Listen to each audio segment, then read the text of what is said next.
Before the breaking of the world, there existed men and women able to manipulate the very powers of creation. For them, the power to distinction lay in service, for this was a world at peace, a world that had long forgot the art of war. Every child was tested, and those with a gift would join what in the tongue of that age was called the Order Sedai, servants of all. Members of the order spearheaded research into various fields, gave their lives over to the mastery of certain disciplines. It was their discoveries and crafts that truly defined what we of the future now call the Age of Legends. Much and more has been said of the dangers of knowledge. Its lure is like a siren call for those who abhor ignorance, for the ambitious, for the well-meaning. However good the intentions of those who walk this path, eventually someone will open doors best left barred, break seals best left undiscovered. It was this, the opening of Pandora's box, that ended it all. The Dark One's prison was discovered and breached. The long peace was shattered as humanity contemplated true evil and found to its detriment that it was susceptible to its wiles.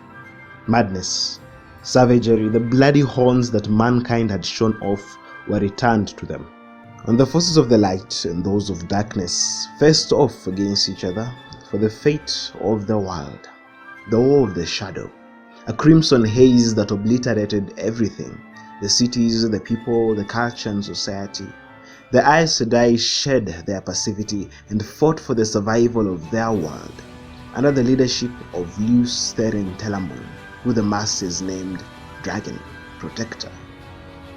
And so it went, until in desperation, the dragon and his 100 companions launched their assault on Shayol Ghul. This would result in the sealing of the bow and the defeat of the 13 Forsaken. A victory for the light, finally, an end to it all. Or so it seemed, for the Father of Lies had not gone quietly. In that final clash, as defeat loomed large, the entity reached out and grasped the very powers being used to leash it. By means unknown, it poisoned that wellspring, forever tainting Saidin. Records differ. Did the men all go mad at once and initiate the breaking, or was the corruption more insidious, taking time before warming into the minds and souls of male channels? The result is the same. The breaking. The world had suffered during the 10 Years' War. Its values had been discarded, billions of lives lost in unimaginable ways. Everything had collapsed. This final hit destroyed whatever remnant had yet endured, leaving naught but ashes and agony. So ended the Second Age, began the Third. It is difficult to chart the years that came after. Humanity was too busy trying to survive to bother with so trifling a matter as record keeping. Suffice it to say that incidents of destructive male Aes Sedai increased. The best minds of the order bent all their resources to finding a cure, or at least an explanation. Something odd had happened to Saidin, that much they could be sure of. Even female channelers could feel the change. The only possible explanation was Luce Therin's clash with the Dark One. They cursed his name even as they scrambled for a solution. Some men sought solace in the Ogier steading, since the one power was unreachable therein. However, the longing for Saidin soon proved to be too great, and they would be drawn out one by one. During this period, the name Aes Sedai began to have fearful connotations attached to it. Migrating groups of peoples would be fearful of running into a channeler, and should one of their number manifest the gift, they will be abandoned or killed outright. Female Aes Sedai fared no better.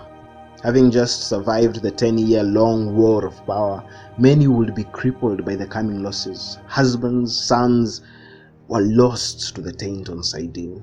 The final dregs of society were crumbling in their wake. It was too much. All organization will soon be abandoned, and groups of channelers aligned in loose units for protection or convenience as it suited them. Over the 300 or so years, female channelers would play different roles. In some places, they dedicated themselves to hunting rogue male channelers. In others, they vied for land and kingdoms, setting themselves up as rulers. In others, they chose to use their gifts to protect the people they found themselves with. When the storm settled and something like normalcy returned to the world, the word Aes Sedai had a very different meaning than it once had. In what we call the Westlands, there were large groups of female channelers, led by hardened women with varying beliefs. As peace and order loomed large, each had a dream of reclaiming the old title of Aes Sedai and guiding the world into the future. Perhaps there was a single individual who dreamt of this necessity and set about unifying these channelers. Perhaps it is one of those things hard-coded into the pattern: every age must have an order, except when it doesn't. At any length, these groups gathered under the shadow of Dragonmount, said to be the site of Lews Therin's death, and set about charting the future. All agreed that a new city should be built to house the organization. No place was more appropriate than this site, a reminder of the past and a warning of the future to come. For some amongst them could read the pattern and events to come. Lews Therin, the dragon, would be reborn in time. Surely it was provident to have a structure in place to deal with him when the time came. And so Ogier, who had become renowned for their skill as stonemasons, were commissioned to build Tar Valon. In the meantime, the different groups met to set down the parameters of their new order. When many of the smaller groups discovered that they would have to acquiesce to the will of the few, they dissented. Other ideological divisions would also occur.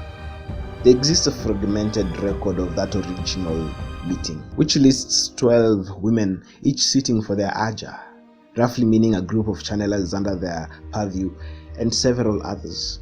When the first Amalin was chosen, several of these women would be close advisors of hers, as each Aja held itself to different ideals or duties within the organization. In the coming years, the Order dedicated itself to finding women who called themselves Aes Sedai and disciplining them. This was an aggressive hunt for other groups of channelers and forcing them to submit to the Amalin seat and the White Tower's authority. Several of their leaders will be stilled and their followers brought within the fold. Even to this day, Aes Sedai don't take kindly to women not of their order who would lay claim to the title. And so an Aes Sedai is not merely a woman able to channel the One Power. There are thousands of those out in the wild. No, it is a channeler who has trained within Tar Valon, undergone the testing, and wears the great serpentine ring on the third finger of her left hand. In the years to come, the newly minted order would play a big role in world politics. They were pivotal in the formation of the Compact of the 10 Nations. Its green azure was indispensable during the Trolloc Wars that appended much of the progress the world had made. The Reds dealt with any male channelers who might be discovered. No one had forgotten the chaos of the Breaking. When Guer Amalasan declared himself the Dragon Reborn in FY 939, the Aes Sedai formed the alliance that opposed him. An Aes Sedai blunder was key in the rise of Ata Hawkwing and in his subsequent fall. Finally, they were amongst the allies that opposed the invading Aiel. In that time, the Order has experienced a decline. The number of channelers has reduced significantly.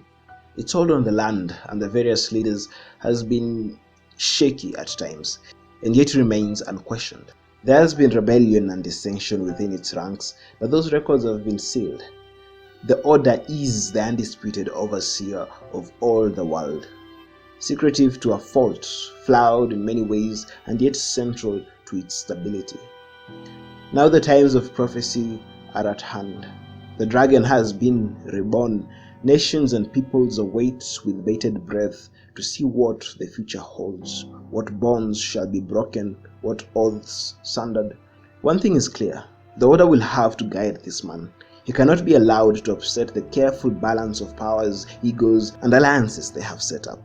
He must kneel before the Amadi and heed the tower's advice. If he knows what's good for him, he will come willingly. If not, well, the tower has a long history of dealing with upset channels.